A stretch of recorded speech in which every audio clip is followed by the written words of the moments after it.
ঊনবিংশ শতকের শেষভাগে মহারাষ্ট্রে লোকমান্য তিলকের নেতৃত্বে সংগ্রামী জাতীয়তাবাদের সূচনা ঘটে, এই কথা আমরা জানি। বাংলায় এই ভাবধারার অগ্রদূত ছিলেন বিপিনচন্দ্র পাল ও অরবিন্দ ঘোষ।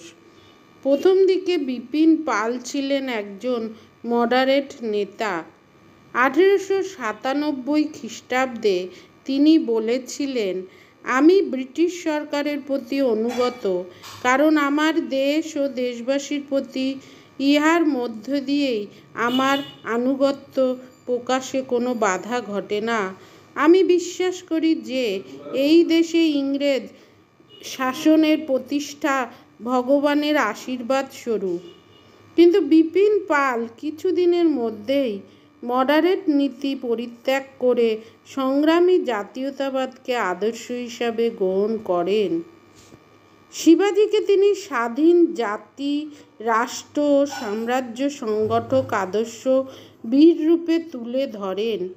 বিপিনচন্দ্র তিলক ও অরবিন্দের সঙ্গে বয়কট ও স্বদেশী আন্দোলনে অংশগ্রহণ করেন। 1897 খ্রিস্টাব্দে যখন দুজন ইংরেজকে হত্যার ঘটনায় তিলক কারারুদ্ধ হন, তখন কংগ্রেসের মধ্যে এক তীব্র আলোড়নের সৃষ্টি হয়। কংগ্রেসের মডারেটপন্থী নেতারা তিলকের বিরোধিতা করলে অরবিন্দের সঙ্গে বিপিনচন্দ্র তিলকের প্রতি সমর্থন জানান। স্বদেশী আন্দোলন চলাকালে বিপিনচন্দ্র 6 মাসের জন্য কারাবরণ করেন। বঙ্গভঙ্গ বিপিনচন্দ্রকে চরমপন্থী করে তোলে। অন্যান্য নেতারা যখন ইংরেজের অধীনে স্বায়ত্তশাসনের অধিকার দাবি করেছিলেন, তখন বিপিনচন্দ্র পাল কিন্তু ভিন্ন মত ব্যক্ত করেন। তিনি বলেন যে ইংরেজদের অধীনে স্বায়ত্তশাসন একটি অলীক কল্পনা। কানাডা ও অস্ট্রেলিয়ায় তা সম্ভব হলেও ভারতবর্ষে তা সম্ভব হতে পারে না। কেন সম্ভব নহে, এ প্রশ্নের উত্তরে তিনি বলেন যে ওই দুটি দেশের অধিবাসীরা শ্বেতাঙ্গ, কিন্তু ভারতবাসীর চামড়ার রং কালো। তিনি সম্পূর্ণরূপে ইংরেজ প্রভাবমুক্ত স্বাধিকারের কথা বলেন। ইংরেজ ব্যবসা বাণিজ্য ও পুঁজিমুক্ত স্বাধীন অর্থনীতির কথাও বিপিনচন্দ্রই প্রথম ঘোষণা করেন। বিপিনচন্দ্র মডারেট রাজনীতির সম্পূর্ণ বিরোধী ছিলেন সত্য, কিন্তু স্বদেশী ডাকাতি ও সন্ত্রাসবাদী কার্যকলাপকে তিনি সমর্থন করতেন না। এই প্রশ্নে অরবিন্দের সঙ্গে তার বিরোধও ঘটে। ইংরেজ শাসকদের দৃষ্টিতে বিপিন পাল ছিলেন তিলকের মতো বিপজ্জনক।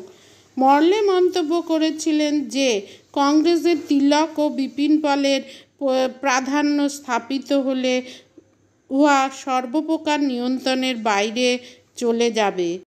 বিপিনচন্দ্র পালকে অনেক দিক থেকেই পথেও নির্দেশক বলা চলে।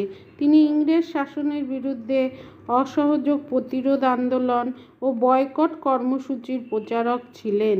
স্বরাজের ধারণাকে তিনি ইংরেজ কবলমুক্ত স্বাধীনতার রূপদান করতে চেয়েছিলেন। বক্তা হিসাবে তিনি ছিলেন অতুলনীয়, লেখনীও ছিল তার ক্ষুরধার ও বলিষ্ঠ। তিনি পরাধীন দেশবাসীর সামনে আত্মোৎসর্গ, আত্মনির্ভরতা ও আত্মশক্তির বাণী তুলে ধরেছিলেন। তার সংগ্রামী মানসিকতাকে সকল দিক দিয়ে নমস্য জানাতে হয়।